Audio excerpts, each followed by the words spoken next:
supplements, science-based supplements that are actually used. Okay. And maybe the top 5 popular supplements that are total horseshit. Yeah.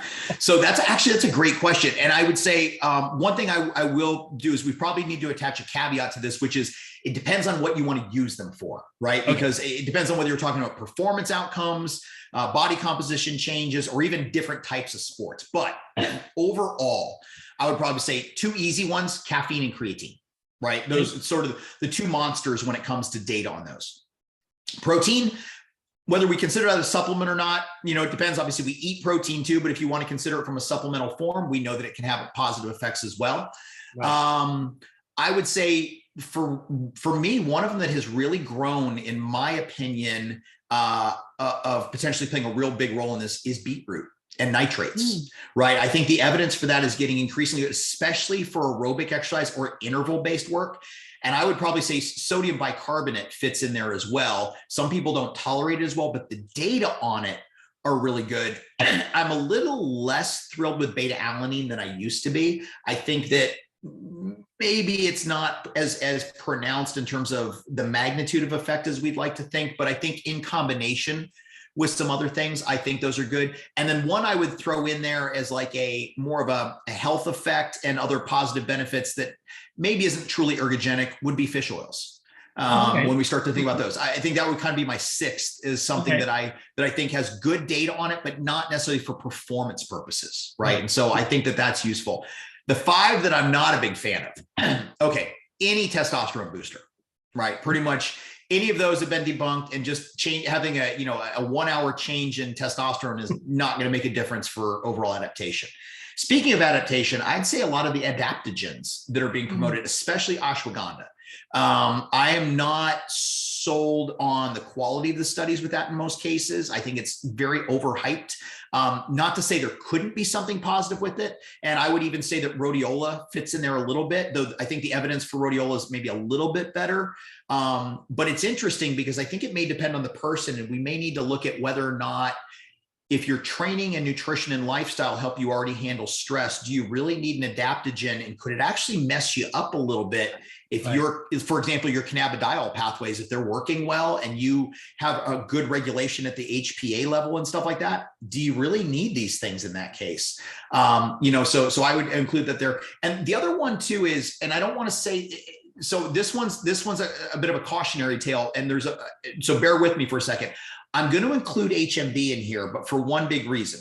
For purely muscle growth purposes and as a standalone by itself, in most cases, if you're eating protein, not very useful. However, I do think there is a time and a place where you might look at trauma situations or really high level overexposure to exercise stimuli where HMB may be useful in that case. And it's not that HMB doesn't work, it just doesn't work better than, say, leucine or protein, right? So it's just a question of the specificity of it and whether it's needed. But I would say that that's sort of my, for 99.8% of the people, it probably wouldn't do a whole lot. But if you're like an ultra endurance athlete, or you're dealing with surgical recovery or something like that, there's a reason it's in Juven, right? And so from a wound healing and trauma standpoint, it can be useful. Full disclosure, I used it when I was recovering from open heart surgery, because why wouldn't I? If it might help, I'm doing whatever I can to get that stuff to heal faster. So are you saying that when Tony and I use Smilex that it's a waste of time? Is that what you're saying? I don't know. For you guys, you might be special. We're responders, non-responders now, right? So you two might be the responders. There may be a hair follicle issue to that in terms of how it works, and you guys have enough in common that's it. But yeah, I think probably for most people, maybe not so great. But I would say for me, those would probably be the ones. And look, man, it's funny too. There's so much other stuff marketed out there that I'm sure that we could have a laundry list of beyond 5 of that don't work, or more importantly, may work but don't have any evidence, right? I think maybe that's what drives me nuts more than anything else, is just lack of evidence for some of these things. And you know what? The other category we should probably throw in there, antioxidants.